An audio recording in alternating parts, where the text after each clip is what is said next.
자기가 원하는 숫자에 가서 앉는 게 아니라 자기 또래에 가서 앉는 거예요. 그래서 여러분들 오늘은 또래 모임을 하기를 바라고, 특별히 그 나눔 공동체 같은 경우는 이제 뭐 나이를 카운트하는 게 무슨 의미가 있겠습니까? 그 정도 됐으면. 그래서 이제 함께 모여서 공동체 모임으로 갔습니다. 설교하기 전에 요 보면대 좀 바꿔주세요. 또 또래 모임을 하는 목적은요 뭐냐면, 등대 모임은 이제 선후배들이 만나는, 교회의 선후배들이 만나는 수직적인 만남이라고 한다면, 또래 모임은 이제 같은 연령들이 만나는 그런 수평적인 그런 만남의 장이 되겠습니다. 그래서 우리가 교회 생활하는데 여러분 그 위아래 선배도 있어야 되고, 또 어떻습니까?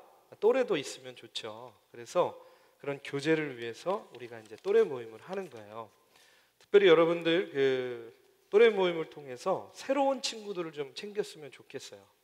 아직은 조금 어색하고 낯설 수 있는데, 새로운 친구들이 친구가 되어주면 훨씬 더 이 공동체에 적응하고 정착하는 데 도움이 될 거라고 생각이 됩니다. 그래서 오늘 여러분들 또 좋은 그런 만남을 갖기를 바랍니다. 여러분, 홈페이지가 다시 이제 리뉴얼 됐습니다. 우리 홈페이지 주소가 뭔지 아세요? 홈페이지 주소. 네, 주보에 나옵니다. cdoverflow.com. 여러분 스마트폰으로 보셔도 되고요. 또 이제 데스크탑으로 보셔도 됩니다. 더 이제 한층 업그레이드된 그런 모습으로 리뉴얼이 됐어요. 특별히 라이트하우스 같은 경우는요, 이북으로 볼 수 있습니다. 그리고 여러분 성경 공부에 필요한 그 뒤에 있는 교재 있죠? 그것도 매주 이제 혹시 안 가져왔어도 스마트폰 다 있잖아요. 스마트폰으로 들어가서 이번 주 오늘 할 성경 공부가 이런 내용이구나 하는 것을 또 볼 수가 있어요. 그 다음에 이제 여러 가지 소식들, 젊은이 교회 소식들을 또 그것을 통해서 확인할 수 있고요. 특별히 이제 이번에는 이걸 한번 해보려고 그래요. 홈페이지를 통해서 저희가 이제 2월 말에 동계수련회 가잖아요. 젊은이 교회 동계수련회. 동계수련회 신청을 그 홈페이지에서 받으려고 합니다. 그래서 홈페이지를 통해서 여러분들이 이제 동계수련회 신청도 하시면 좋겠어요. 그리고 거기 보시면은 가입하게 돼 있어요. 가입도 하게 돼 있고, 그 다음에 이제 좋아요를 누르게 돼 있어요. 여러분 좋아요 열심히 누르세요. 페이스북 다른 거 엉뚱한 거 좋아요 눌러가지고 자꾸 제 페이스북에 이상한 거 뜨게 하지 마시고, 우리 젊은이 교회 홈페이지 보시고 여러 가지 소식들을 보시고 좋아요 많이 눌러주세요. 그러면 홈페이지 관리하는 우리 스태프들이요 굉장히 힘이 됩니다. 여러분 지금 스마트폰 꺼내서 cdoverflow.com 들어가지 마시고, 이따가 또래 모임 할 때 한번 들어가서 한번 이렇게 보십시오. 그래서 데스크탑에서 보는 것과 또 스마트폰에서 보는 것이 조금 달라요. 근데 다 연동되게 다 해놨습니다. 또 그 다음에 SNS로 다 이제 이렇게 전송되게끔도 해놨고요. 그래서 여러분들 홈페이지 참 애 많이 쓰고 있거든요. 그거를 또 통해서 우리 젊은이 교회가 또 여러 가지 소통을 하는 그런 자리가 되기를 바랍니다. 오늘 이 시간에는요, 창세기 강의 14번째입니다. 오늘 제목은 세상을 향한 기도라는 제목을 가지고 이제 창세기 18장 22절에서 33절의 말씀으로 오늘 말씀을 나누고자 합니다. 제가 LA에서 목회할 때요, LA에서 이제 사람들이 뭐 외부에서 오거나 혹은 거기에 있다가 어디 근교에 이렇게 휴가나 혹은 놀러 갈 곳을 갈 때에 제일 가까운 곳 중에 하나가 어디였냐면 라스베가스였어요. 그래서 이제 저도 미국에 처음 가가지고 친구가 와가지고 라스베가스를 이제 운전을 해가지고 처음으로 갈 기회가 있었습니다. 이제 LA 외곽으로 빠져서 고속도로를 타고 이제 네바다 사막을 건너가지고 쭉 운전을 해가지고 한 4시간 반 정도 가면 라스베가스가 나오는데, 이제 초행길인데 밤에 갔어요. 사방은요 양쪽은 다 사막이죠. 깜깜해요. 그냥 자동차 불빛에 의존해가지고 이제 가는 겁니다. 한참을 가는데 저 멀리 앞에 하늘이 보이는데요, 하늘도 까맣고 온 사방이 어두운데 저 하늘 저 가운데 한 부분만 구름이 뭉게뭉게 있는데 거기만 환하게 보이는 거예요. 그래서 이제 운전을 하면서 야, 참 신기하다. 다 까만데 마치 그냥 하늘에서 땅을 향해서 이렇게 불빛을 비춰주는 것처럼 그 부분만 환하게 보이는 거예요. 야, 왜 저러지? 그러면서 이제 운전을 해가지고 쭉 갔어요. 가다가 보니까 이제 라스베가스에 도착을 했어요. 도착을 해서 보니까 바로 하늘이 밝히고 있는 그곳이 라스베가스 그 도시였던 거예요. 딱 도시로 들어가니까 정말 웅장한 호텔, 그 다음에 너무나 화려한 조명, 네온사인 이런 것들이요, 정말로 제가 상상했던 것 그 이상으로 너무나 웅장하고 화려했어요. 하늘이 땅을 비춰주고 있는 것이 아니라 가서 보니까 그 불빛이요, 바로 그 땅에서 나오는 그런 불빛과 조명들 때문에 그것이 하늘까지 닿아가지고 이 그 부분만 이렇게 환하게 보이는 그런 것이었던 거예요. 제가 호텔에 도착해가지고는요, 다시 한번 놀랐어요. 입구부터요, 카지노가 설치되어 있는 거예요. 카지노라 그러죠. 카지노. 뭐라 그러죠? 빠칭코? 막 이렇게 땡기는 거 이런 거 맞나? 잘 몰라서 그래요. 네. 제가 했을까요? 안 했을까요? 네, 안 했어요. 네. 그런데 입구부터 그런 것들이 쫙 설치가 되어 있어요. 그래서 방까지 가는 동안에 꼭 그곳을 지나게끔 이렇게 만든 거예요. 아, 놀랍죠? 네. 진짜 발길 닿는 거, 발걸음 닿는 모든 것이 다 그렇게 다 돼 있어. 어떤 호텔도 다 마찬가지더라고요. 제가 나중에 들은 얘기인데 이런 얘기를 하더라고요. 고속도로를 타고 라스베가스로 갈 때는요, 교통경찰이요, 과속을 안 잡는데요. 과속해도 절대 안 잡는데요.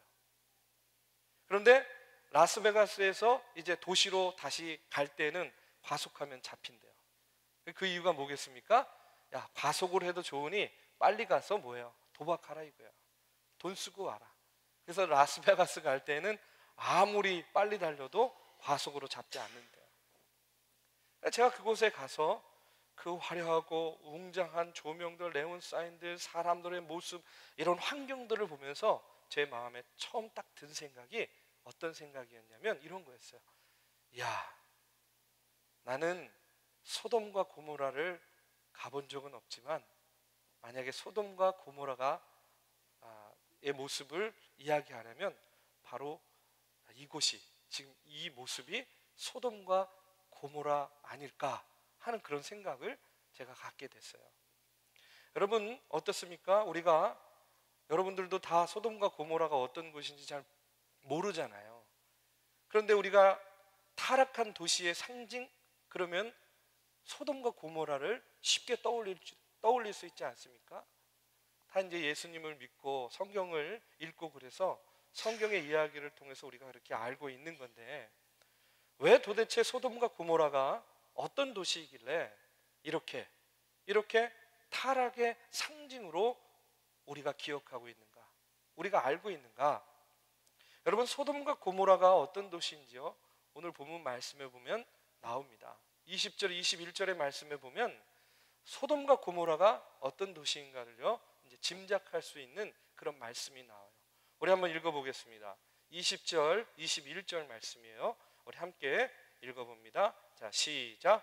여호와께서 또 이르시되 소돔과 고모라에 대한 부르짖음이 크고 그 죄악이 심히 무거우니 내가 이제 내려가서 그 모든 행한 것과 그것이 과연 내게 들린 부르짖음과 같은지 그렇지 않은지 내가 보고 알려 하노라. 오늘 이 말씀에 보니까 소돔과 고모라에 뭐가 무거웠다고 이야기하고 있습니까? 죄악이 심히 무거웠다 이렇게 나와요. 그 죄악이 얼마나 무거웠든지 그 소돔과 고모라에 사는 백성들이요, 어떻게 하는 거예요? 아우성을 치는 거예요. 괴롭다고 부르짖었다고 이야기를 합니다. 얼마나 그 도시에 죄악이 만연했으면. 여러분, 특별히 소돔과 고모라의 상태를요, 객관적으로 알 수 있는 그런 말씀이 또 나와요. 19장 1절에서 5절 말씀에 보면, 읽지는 않겠지만 간단하게 설명을 하면 이런 겁니다. 두 천사가 저녁 때에 소돔과 고모라에 들어갑니다. 롯이 천사들을 영접해요. 그런데 자리에 눕기 전에, 쉽게 말해서 이제 저녁이 돼서 밤이 돼서 잠자리에 눕기 전에 4절 말씀에 보면 남녀노소를 막론하고 소돔 백성이요, 롯의 집을 애워쌉니다. 그리고 그 애워싼 사람들이요 5절 말씀에 보면 뭐라고 이야기를 하는지 아십니까? 우리 한번 같이 읽어보겠습니다. 자, 5절입니다. 19장 5절. 자, 시작. 롯을 부르고 그에게 이르되 오늘 밤에 내게 온 사람들이 어디 있느냐 이끌어내라. 우리가 그들을 상관하리라. 여러분 5절 말씀을요 쉽게 표현하면 이런 말씀이에요. 새로운 남자가 둘이 왔다는데 어서 내놓아라.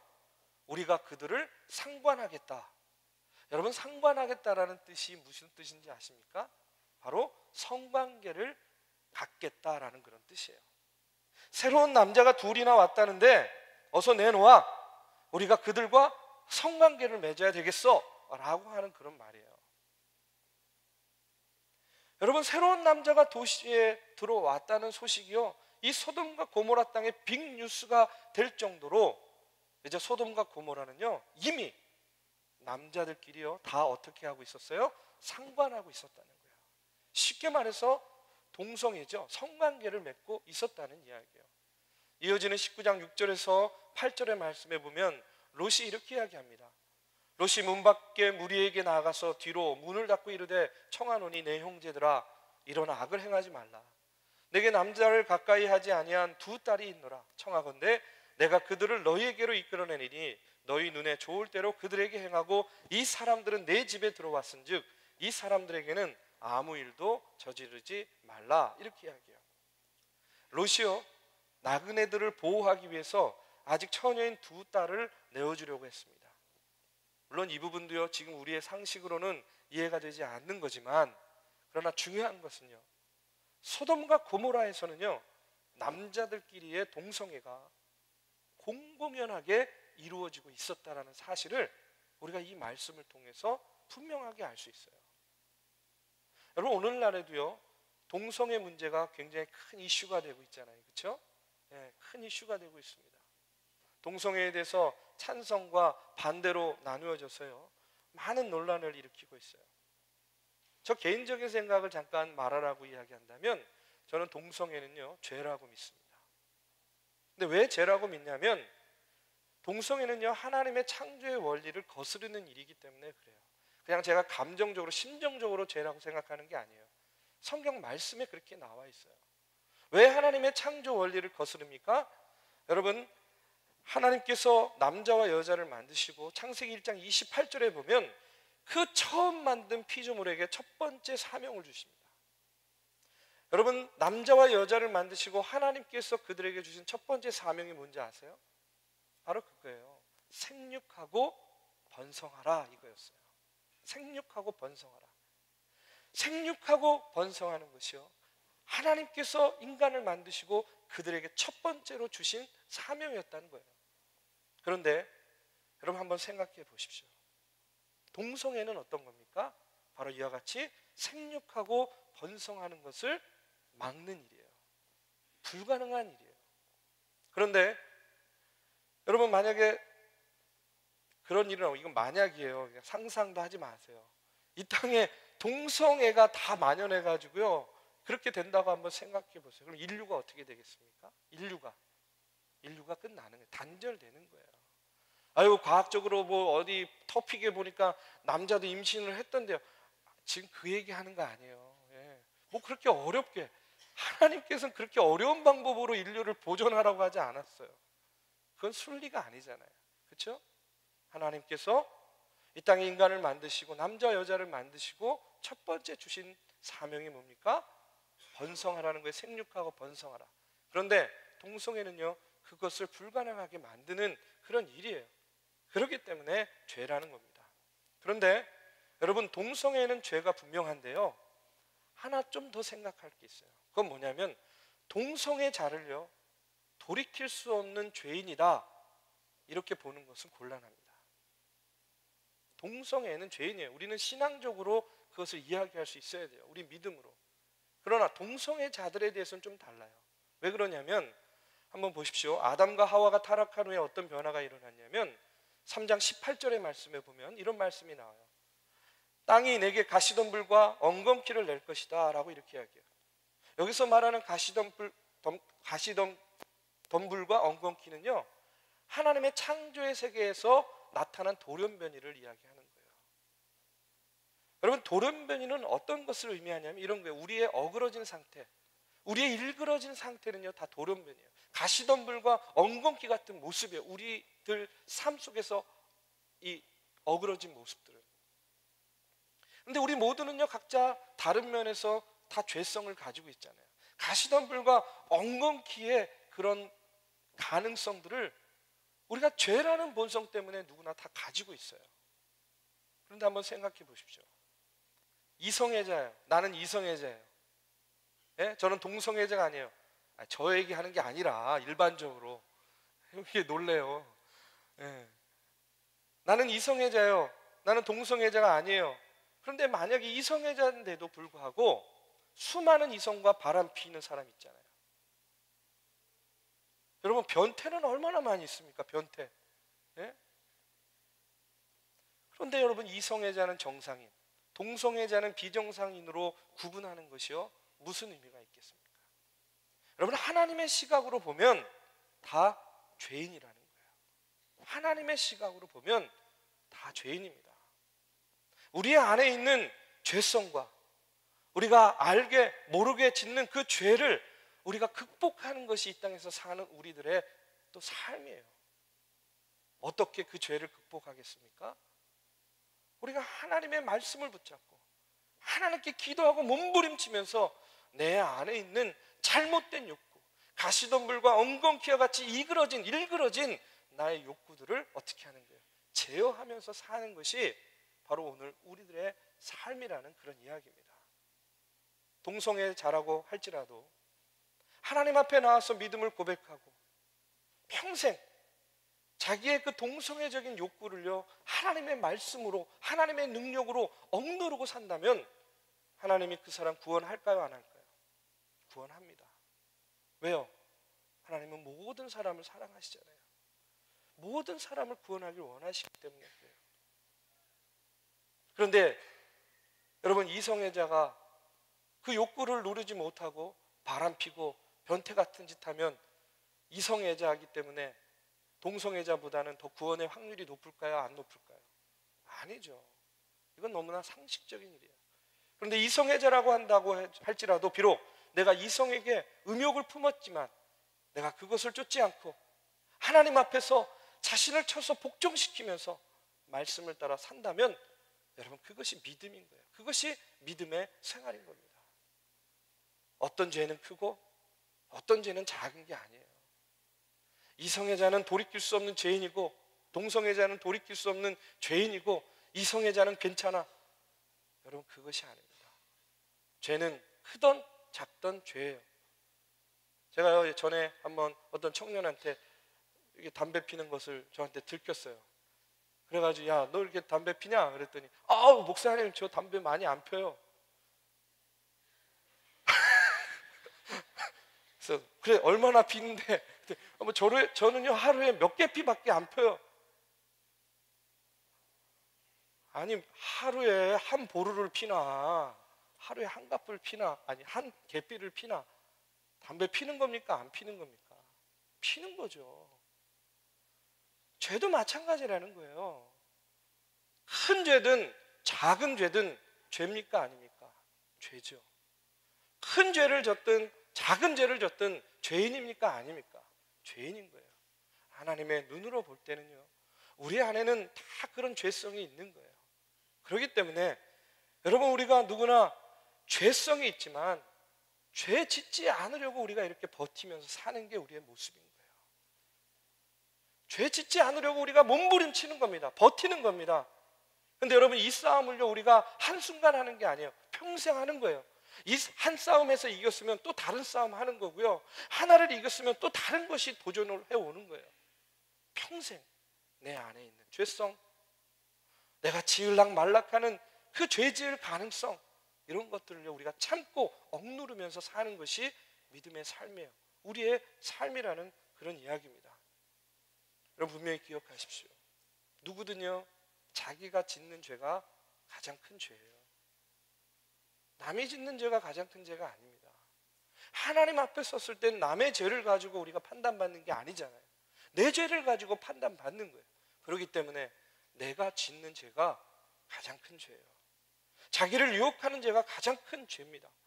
그렇기 때문에 우리가 죄의 유혹에서 버티는 것이 중요해요. 그 싸움이 신앙생활이에요. 그 싸움이 신앙입니다. 그것이 믿음의 생활인 거예요. 누구든지 그 싸움에서, 내 안에 있는 죄성에서 끓어오르는 욕구, 그게 동성애든 이성애든 뭐든 그것을요 버티고 싸워내는 사람이 바로 하나님의 사람인 거예요. 그것이 바로 하나님의 사람입니다. 우리 안에는요 다 그런 죄성이 있는 거예요. 여러분 버티십시오. 싸워서 이겨내십시오. 평생의 싸움인데 그 평생의 싸움을 싸워내야 돼요. 이겨내야 돼요. 살아내야 돼요. 그리고 우리가 하나님 앞에 섰을 때 하나님께서 잘했다, 애썼다, 수고했다 이렇게 우리를 맞아 주실 거라는 거예요. 다시 말씀으로 돌아와서 이처럼 소돔과 고모라는요 죄로 가득 찼어요. 그 죄의 모습이 어떤 모습으로 드러났습니까? 성적인 타락으로 극명하게 드러났다는 거예요.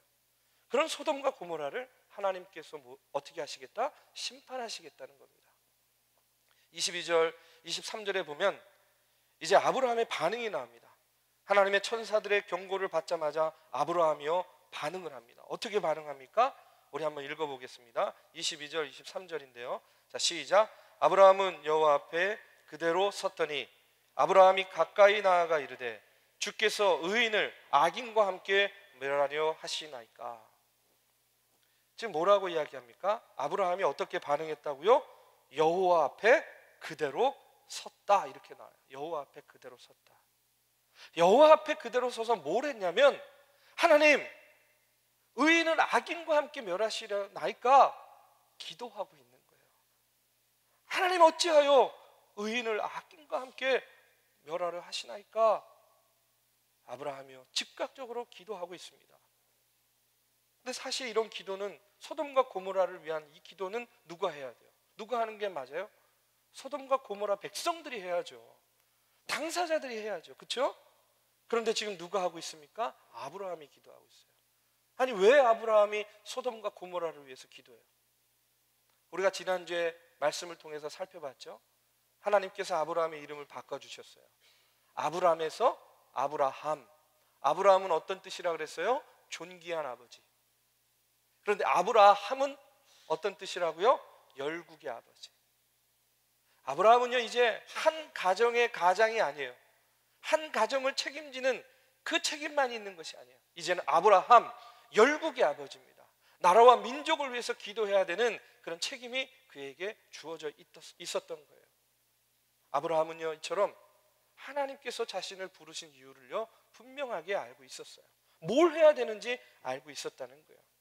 죄가 만연한 곳이라면 그곳이 소돔이든 고모라든 그곳이 어떤 땅이든 어떤 민족이든 하나님께서 택하신 아브라함 열국의 아버지로서 어떻게 해야 돼요? 기도해야 되는 거예요. 기도해야 되는 거예요. 하나님 의인을 악인과 함께 멸하시겠습니까? 이렇게 기도해야 된다는 거예요.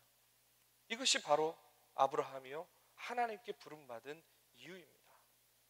사랑하는 우리 믿음의 청년 여러분, 하나님께서는요 오늘 우리를 부르신 이유도 바로 이와 같은 이유 때문에 부르신 거예요. 우리가 저와 여러분을 부르신 하나님의 뜻을 온전히 깨달아 아는 것이 중요합니다. 그런데 오늘 저와 여러분이 드리는 기도의 내용은 어떤 것입니까? 아마도 저도 그래요. 대부분 아무리 나라와 민족을 위해 기도한다, 중보 기도한다, 이웃을 위해서 그렇지만 결과적으로 그 기도의 내용을 전체적으로 보면 대부분이 나 자신을 위한 기도예요. 나 자신을 위한 기도. 그렇지 않습니까?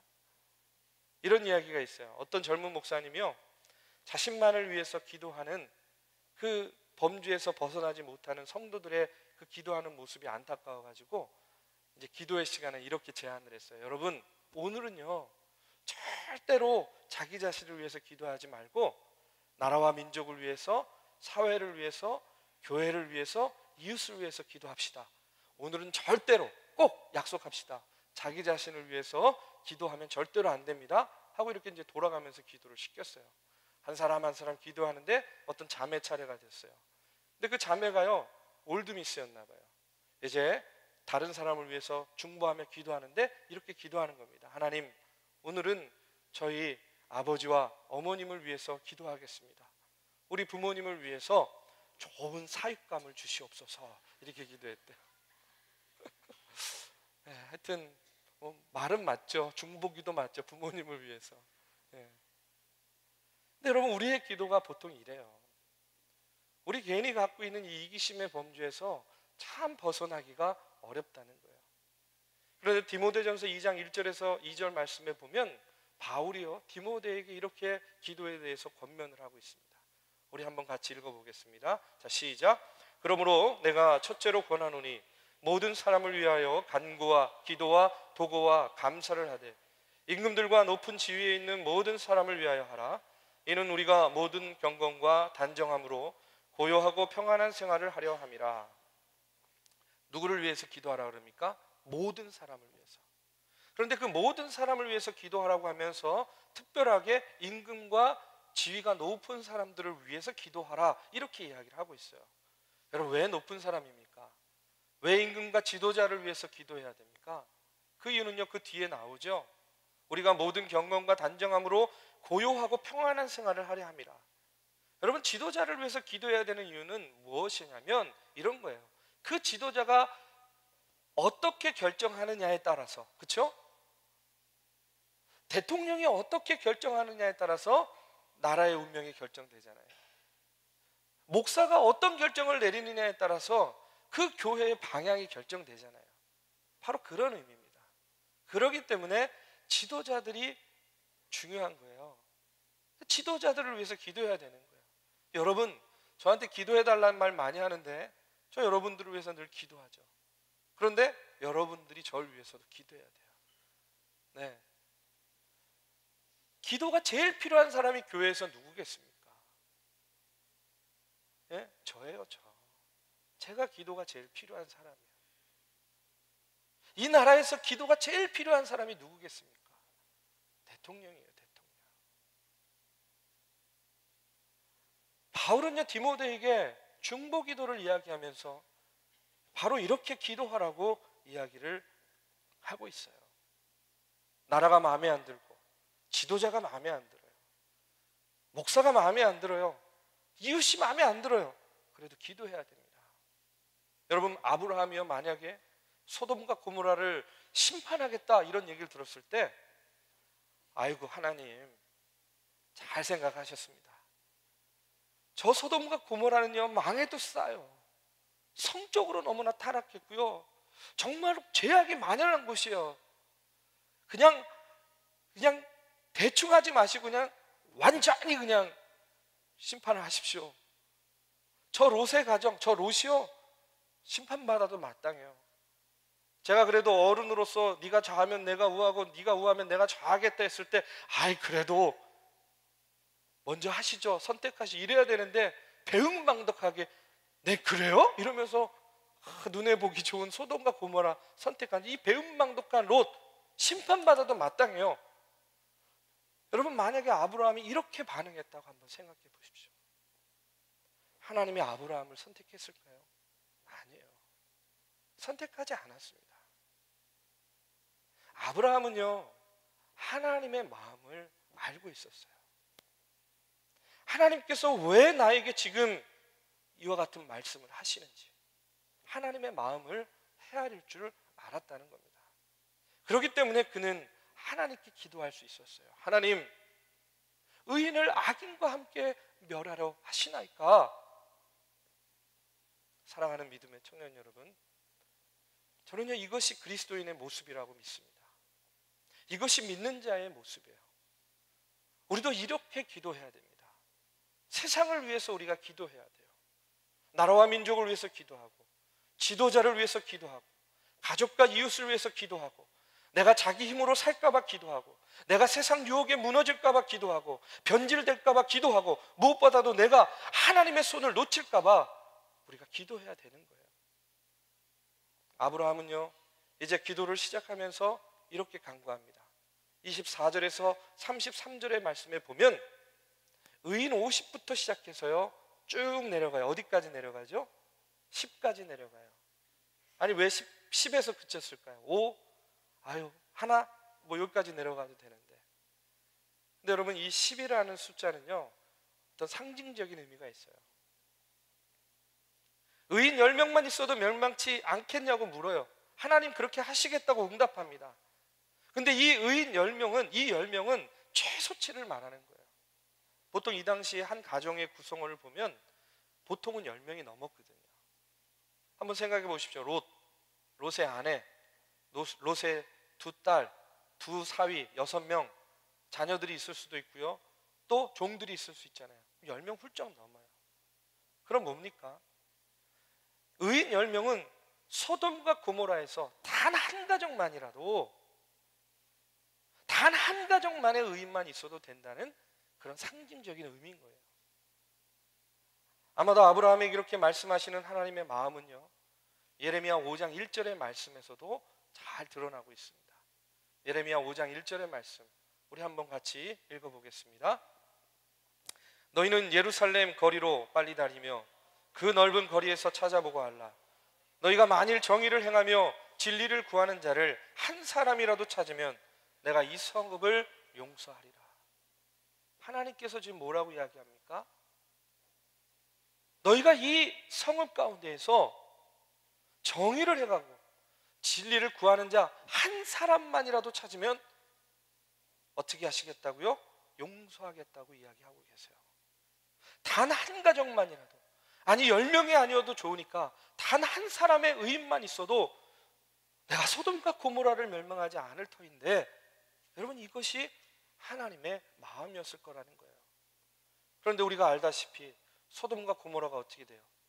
심판 받습니까? 안 받습니까? 받죠. 그것은 뭘 의미해요? 이 땅에 의인 한 사람조차도 없었다는 거예요. 의인 한 사람, 의인 한 가정이 이 땅에 없었다는 거예요. 오늘 말씀을 통해서 여러분 분명히 깨달아야 됩니다. 하나님께서는요 소돔과 고모라를 심판하시기 전에 먼저 누구를 찾습니까? 의인을 찾으신다는 거예요. 아브라함과 같이 끝까지 포기하지 않고 기도할 자를 찾고 계십니다. 그런 사람이 없을 때 그러면 그곳을 심판하시게 되는 거예요. 기도하는 가정, 기도하는 교회, 기도하는 백성 결코 망하지 않아요. 저는 그렇게 믿습니다.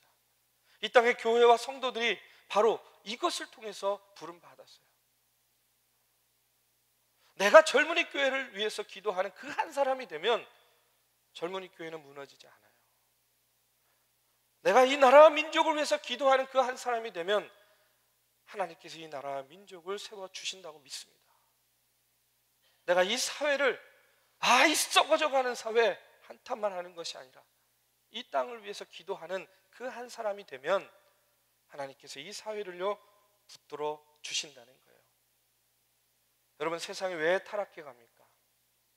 세상 가운데 하나님의 부름을 받은 주의 백성들이요 그 삶의 자리에서, 그 세상 속에서 의롭게 살지 못하기 때문에 그런 거 아니에요. 누구 책임입니까? 누구에게 탓을 돌리겠어요? 교회가 왜 타락합니까? 교회가 왜 무너집니까? 저는요 교회에 기도하는 사람이 없어지기 때문에 타락한다고 믿어요. 교회가 무너지는 이유는 교회에서 기도하는 사람이 없기 때문에 교회가 무너지는 거예요. 여러분 기도하지 않는다는 것은요 하나님을 찾지 않는 거잖아요. 그렇죠? 하나님을 찾지 않는 교회, 기도하지 않는 교회, 어떻게 그 교회가 교회로서 이 땅에 존재할 수 있겠어요? 그렇지 않습니까? 기도하지 않는 교회는요 무너질 수밖에 없는 거예요. 하나님은 이와 같은 것을 이상하게 여겨요. 여러분 한번 생각해 보십시오. 우리는요 이렇게 이야기합니다. 하나님 참 이상해요. 왜 세상이 이렇게 불의합니까? 하나님 우리나라가, 우리 가정이 왜 이렇게 어려운지 모르겠어요. 그런데 하나님께서는요 그런 우리를 보고 이렇게 생각했어요. 그런데 그렇게 불의하고 그렇게 나라와 가정이 힘든 것을 아는 네가 왜 기도하지 않냐? 참 이상하다라고 우리를 보는 거예요. 참 힘들어요. 생활 속에서 어려워요. 예기치 못한 어려움을 당했어요. 그런데 왜 기도하지 않냐는 거예요. 하나님이 보실 때는 그게 정말로 이상한 거예요. 우리가 이 사회를 보고 이상하다고 이야기하고, 이 나라를 보고 이상하다고 이야기하고, 교회를 보고 이상하다고 이야기할지 모르지만 하나님께서는 그렇게 이상한데 왜 기도하지 않냐고 우리를 이상하게 보고 계신다는 겁니다. 여러분, 한번 교회들을 보십시오. 점점 기도회에요, 사람이 줄어가요. 기도가 이벤트가 돼요. 저는 그래서 우리 젊은이 교회 금요기도회가요, 정말로 중요하다고 믿습니다. 적어도 아직까지는 그래도 금요기도회에 나와가지고요, 뜨겁게 기도하는 청년들이 있기 때문에 이 젊은이 교회가 영적으로 아직까지 이렇게 버텨 나가고 있다고 믿어요. 근데 걱정이 많아요. 점점 우리 젊은이 교회 금요기도회도 숫자가 줄어가고 있어요. 여러분, 기도하러 나오셔서 기도하시기 바랍니다. 특별히 등대지기들, 회장단들, 사역팀장들, 선생님들은 말할 거 없죠. 적어도 리더십에 서 있는 사람들은요, 기도해야 됩니다. 기도하는 자리에 서야 되는 거예요. 여러분, 하나님이 아브라함을 택하신 이유가 무엇입니까? 소돔과 고모라 같은 세상 가운데서 하나님께 중보하고 기도하며 아브라함아, 너라도 하나님의 의를 행하여라 하고 아브라함을 부르신 겁니다. 이제 그 부르심에 아브라함이요, 소돔과 고모라의 멸망 가운데서 그 땅을 위해서 기도합니다.